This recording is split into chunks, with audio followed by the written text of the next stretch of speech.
So a few weeks ago, I made a video about Ukraine war and how normal Chinese people think about Ukraine war.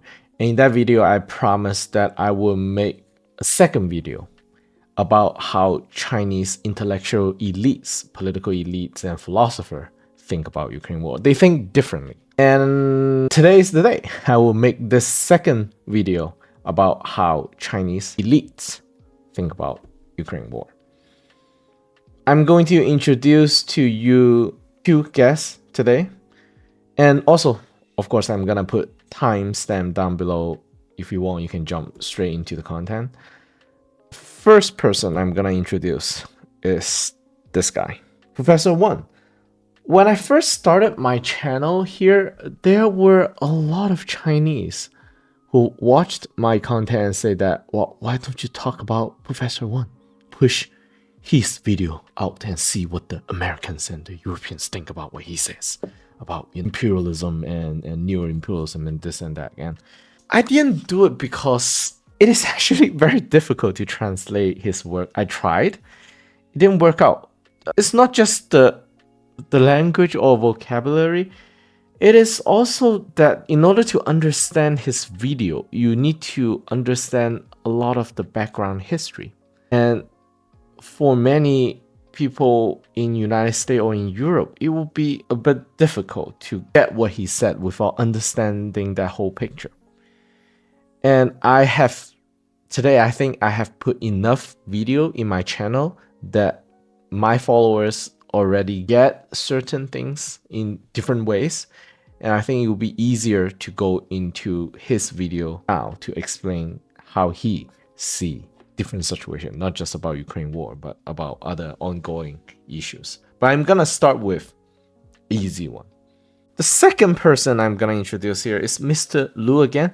Mr. Lu and Mr. One is actually friends, and they actually also make some videos together. And to me, in comparison, Mr. Lu is much more straightforward with his talk. He talks a lot about, for example, numbers, cause and effect, much more straightforward and easy to understand. Mr. One is much more philosophical with his work.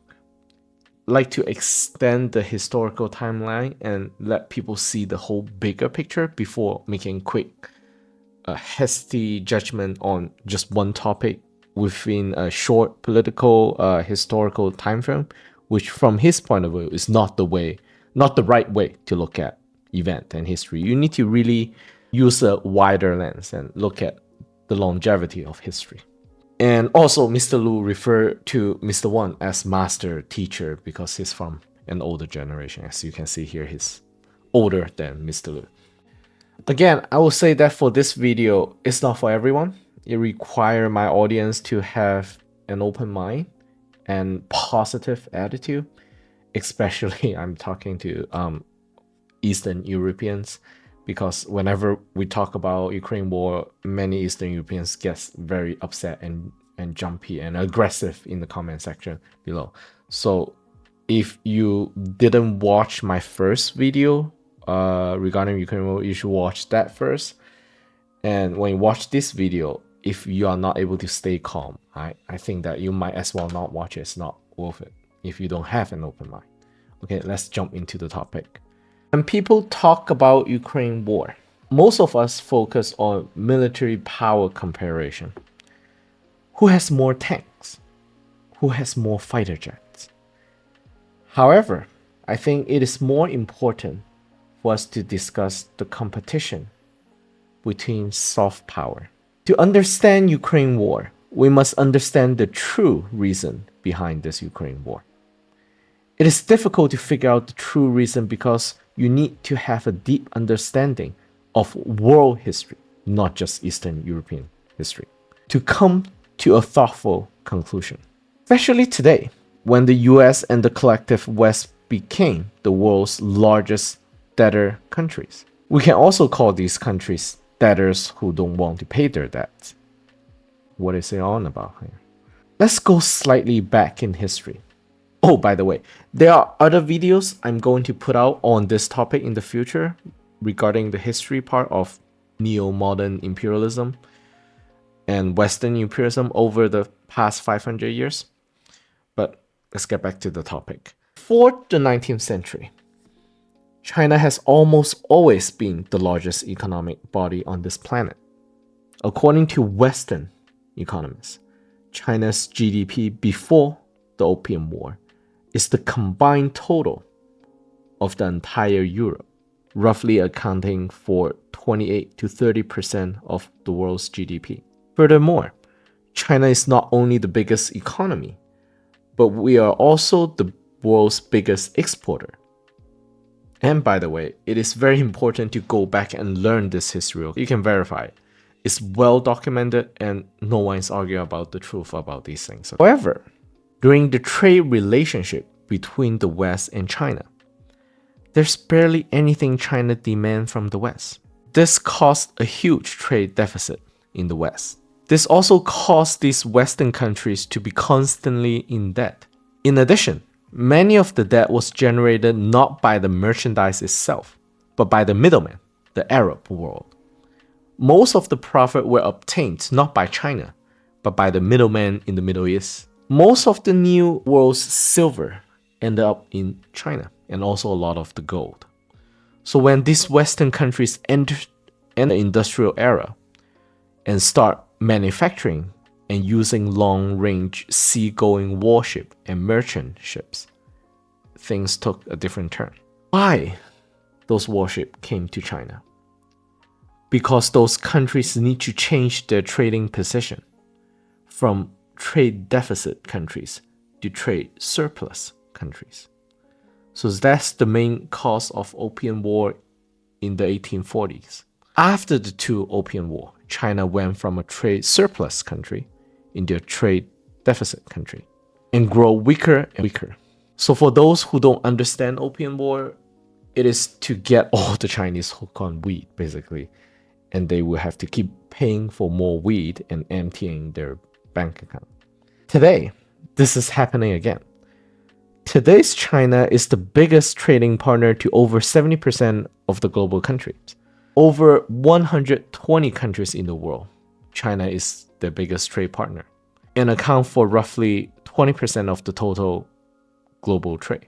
China's trade surplus is used to sustain the existing colonial power standard of living. That's part of the harvesting video that I'm gonna make in the future, okay? You can understand today's global conflict or tension at its core.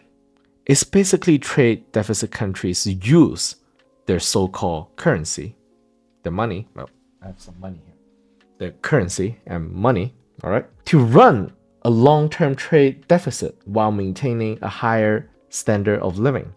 And now this currency Ponzi scheme, oh, that's a famous term used a lot right now, is at the end of the road. And they want to get away by not having to pay their debt. Maybe that's why there's so much talk about reset, huh? He in fact said that, which I cannot confirm by the way, that there's a certain think tank before and after Trump started the trade war with China, that if US is able to collapse China internally, US won't have to pay those debts to China. Is that why China is dumping all the treasury bonds and not buying new ones? Maybe that's the reason, to avoid the risk, right? So according to China, US and its allies are trying to demonize China using soft power, corporate-controlled media outlets, to a point that it can make the excuse to freeze and seize Chinese financial assets. I want to pause here for a bit to give you my own perspective on this matter. I think that US grand strategy, not the detail, but grand strategy, is first to get the world, or at least its allies with propaganda, to see Taiwan as an independent country. How I see Taiwan is, I consider more fair. It's a region of China who want to become independent. It's not an independent country, but there's a difference there. And then the second plan, that's the first stage. The second stage is to force China to continue to accept the US dollar as payment for goods, not allowing China to start the BRICS currency. Of course, I don't know the negotiation behind the scene, but this is what I think is going on.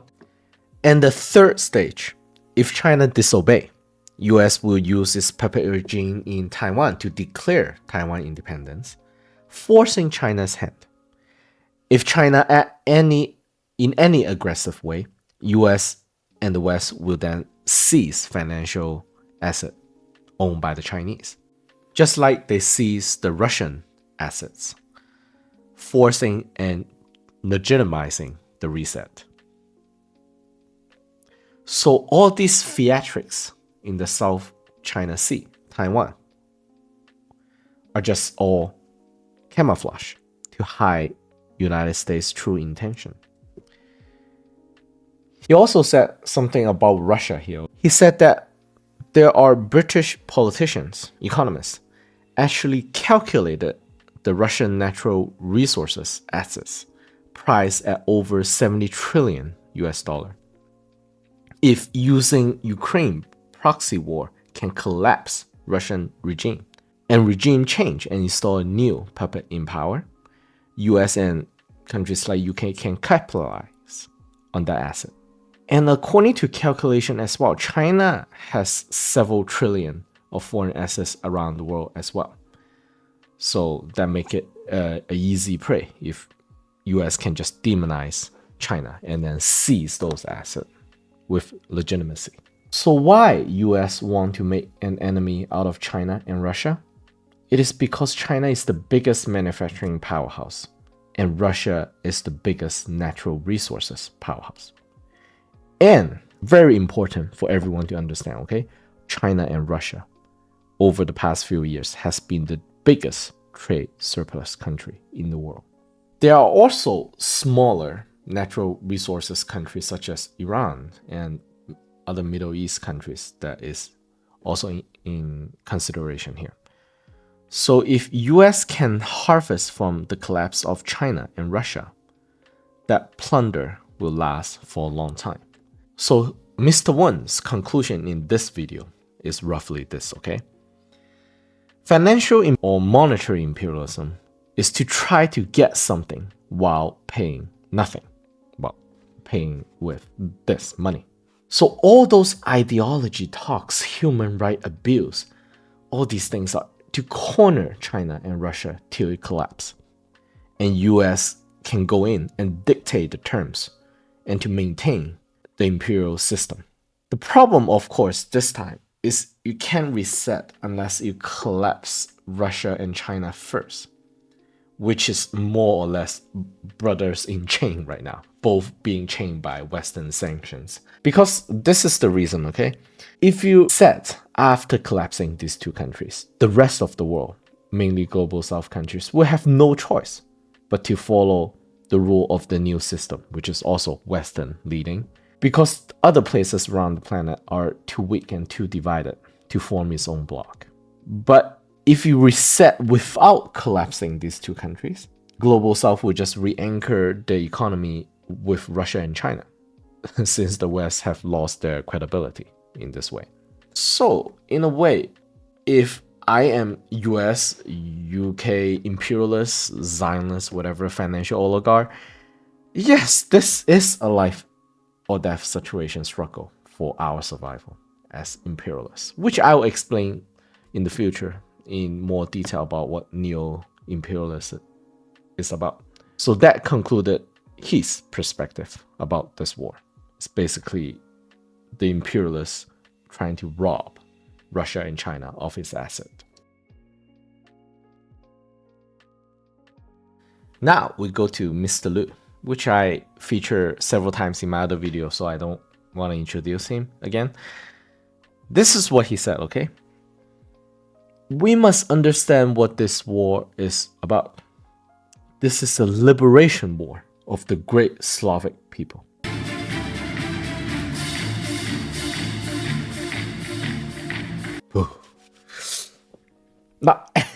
Now, calm down, Eastern Europeans.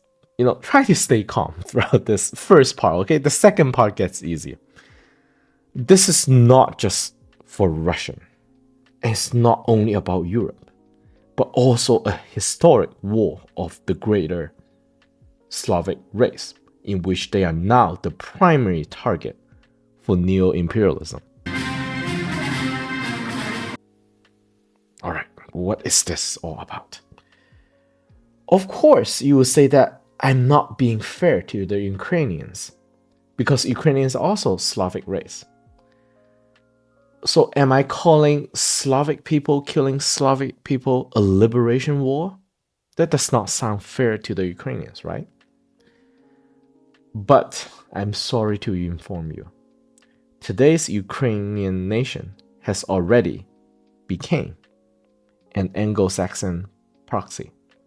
So to him, this war is about some kind of righteousness and justice as well, not just economic reasons.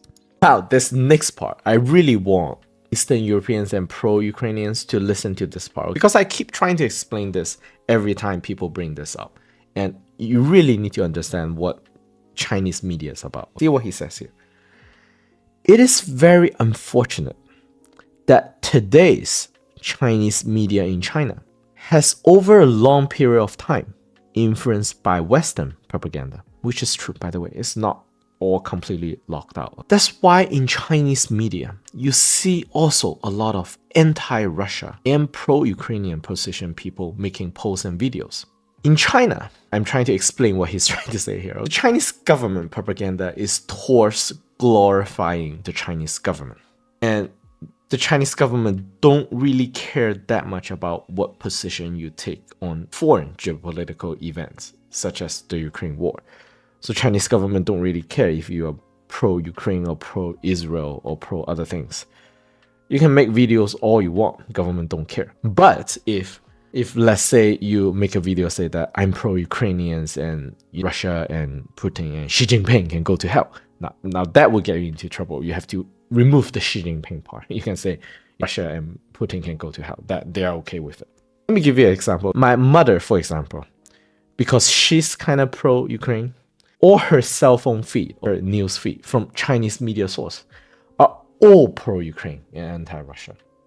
And I sometimes have to point out the propaganda in it to her. Not that I have a problem with her pro-Ukraine, but there are also a lot of disinformation in it about Russia is running out of ammo and collapsing and Ukraine will be in Moscow very time soon. I say that, well, the war is actually not going that way. There's a lot of detail. Russians actually have a lot of weapons, and NATO is actually having a bit of problem, for example, supplying Ukraine. So next time when you try to blame Chinese being too brainwashed by Chinese media, it's not really that case. I spend a lot of time here in US, in Europe, and in China. I would say that the US propaganda brainwash is much stronger than China when it comes to foreign event. And this is very true because China is not actively trying to regime change around the world, but US is trying to demonize something or someone or a country or a regime in order to make it sound like it's United States right to go in and interfere with that country. It is to build up that legitimacy, right? And China is not really doing that, so it doesn't need to control the narrative in that kind of way. People can watch the media and make up their own mind. The government don't really care. All right, the second point Mr. Lu made here. Why is there a Ukraine war? Because Russia or Putin wanted the war? Of course not. Here's what he said. Okay, you're funny. I must tell you guys honestly, Putin was actually pro-America. All right? He was pro-US when he was young. And when he became the president of Russia, it is the Americans who taught and educate Putin the reality and cruelty of Anglo-Saxon mindset. Russians can, that. I know you guys have like a very in-depth explanation regarding to this issue. During the early stage of Putin's presidency, starting from 2001, he really wished to get the support of the Americans and to have the understanding and forgiveness from the Europeans. I think what he means here is that he's talking about Eastern Europeans, which went through a lot of hardship during Soviet occupation during that era. And Putin here says that, well, it's not Putin's fault because he was not in power back then, but he understands there's a lot of suffering. But unfortunately for Putin, the primary target of neo-colonialism is Russia. You want to be part of the colonial fan club, really. You want to sit down on the same table to dine with the Americans? You're not gonna get there. So he was later forced to turn into anti-US. To the American, they understand very well that a marriage between Russia and Germany and a united Europe will be the biggest challenge to US hegemony and also US dollar hegemony. US must trigger the war in Ukraine, no matter the cost, to preserve its dominant position in the world. The planning of this operation started as early as 1991, when the Soviet flag fell. Although US made promise to Gorbachev, Boris Yeltsin, and to Putin about NATO will never expand eastward and give Russia space to grow. But that promise of US and the West is worth absolutely nothing. China is today also becoming to understand that as well a bit, but that will be in another video. And even John Mearsheimer today is saying in all this channel, nobody in the world should trust United States. A bit over a strategy. Yeah, since 2014, Crimea crisis, things start to deteriorate. So for Germany, they had two great leaders, Kohl and Markov, who used Germany's economic power to unite Europe instead of using, let's say, tiger tanks, forming the new Eurozone. A unified Europe with the addition of Russia will be the strongest entity on this planet. It will completely change the global geopolitical landscape since the Yalta Conference. Europe would have finally let go of the Anglo-Saxon influence and the financial harvest. However, since 1945, the US ever gave a chance to Europe to become truly independent? No. And then he went on straight to Queen Victoria Nuland. Now, this is what he said about Victoria Nuland. Victoria Nuland has been involved in the Ukrainian color revolution as early as 2010. And even before that. And when we are talking about very deep involvement as well here. However, in China, no one really talk about it. We have our own concerns. But back in 2014, that is a turning point. Even though Putin and Markov found a temporary solution to peace, the troubles start to really develop. US has led many color revolution and regime change in the past around the entire planet. Europeans never thought that US would launch a color revolution in Europe. Europeans thought US is their ally. The primary goal, and well, this is what I've been talking about in the past when I talk to Europeans. So I spent over 3,000 hours talking to Eastern Europeans and Finnish and Scandinavians because I used to work a lot there. And my conclusion at the end, when I say the final word to them, and which is what I'm saying to you right now, because it's very for us to come to the same page, that you really have to, you can see the US foreign policy strategy as a kind of virus, and you really have to get that virus through your system once or twice in order for you to build that immunity and understanding. It maybe at the end it's not something I can just tell you, especially for people in Eastern Europe who don't really want to look at the world history, but just want to focus on Russia alone, tunnel vision on Russia. So you really have to get this thing through once or twice before you get understanding, because that will be your own experience. And for example, people in Central America or South America, Africa or Asia, they know these things. They know this US tactic, and it's much more difficult for US to play the same trick again and again in Middle East, for example.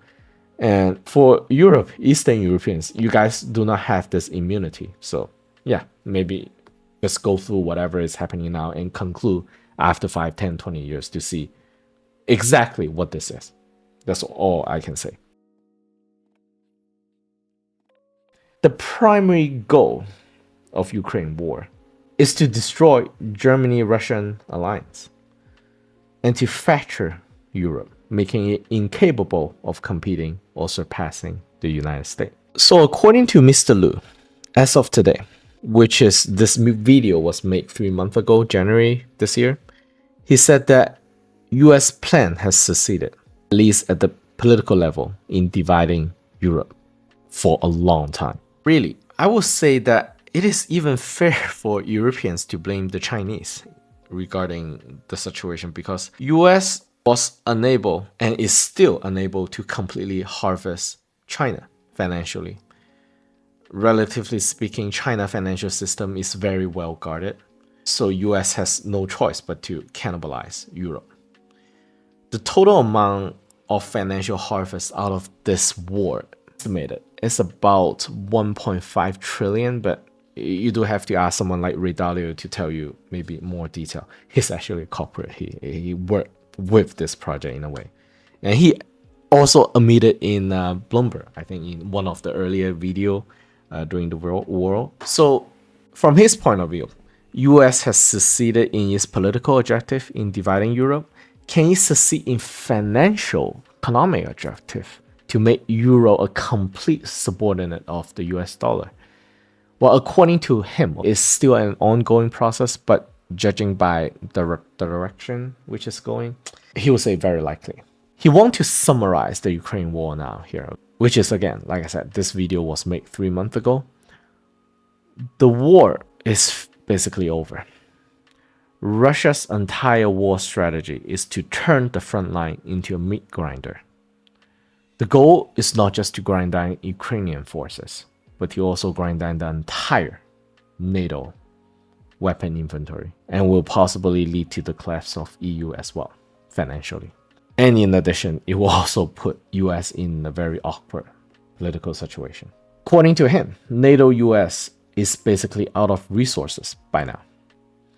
If NATO US is willing to major escalate this war, sending, for example, F-35 to bomb a strategic target within Russia with NATO pilot driving it, then Russia, if they find it to be problematic, will likely to resort to nuclear weapons. So the West is not going to risk down that route. In fact, China and Iran are also using some kind of similar strategy.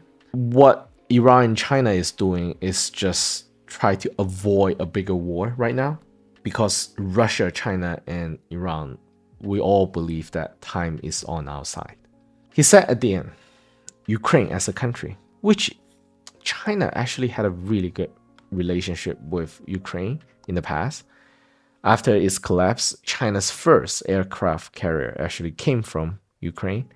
And then also we had a lot of technological cooperation with Ukraine, especially in the military technology sector, because US definitely don't want to give anything to China, and Russia don't want to give anything to China. And any other country, Sweden or France, they're all pressured by US not to give anything to China. So when Soviet Union collapsed, Ukraine actually helped China a lot with upgrading Chinese military technology, and China's technology today basically is an extension of development from some of those technology. So he says here, it's very unfortunate for Ukraine. 90% of the Ukrainian population was highly educated. The military power of Ukraine during Cold War was second only to Russia. Today's Ukraine has become an abandoned child of Europe and of the world. So for China, let's try our best not to make Taiwan into a second Ukraine. Now, I will draw a quick conclusion to this video. 3 points. The primary goal of this YouTube channel is to show global audience Chinese perspective on geopolitics and economic issues. I do present my own opinion as well, but I'm no one's moral compass or thought police, and nobody get to thought police me. If you want to understand how and why Chinese think about different issues, we can have a polite and adult conversation. Second point, as I said in this video, I have spent over 3,000 hours talking to my Finnish, Estonian, and Polish friends before I started this YouTube channel to talk about Ukrainian war and many other ongoing issues around the world. So I did not come unprepared or uneducated. If you want to have a discussion with me, that's fine. But my advice for those who especially frustrated with the Chinese perspective of this war, I suggest you also spend some time understanding global history. What happened to Central South America under Monroe Doctrine, for example, and that is still ongoing today. What happened in Africa, which is also still ongoing today, and what happened in Southeast Asia.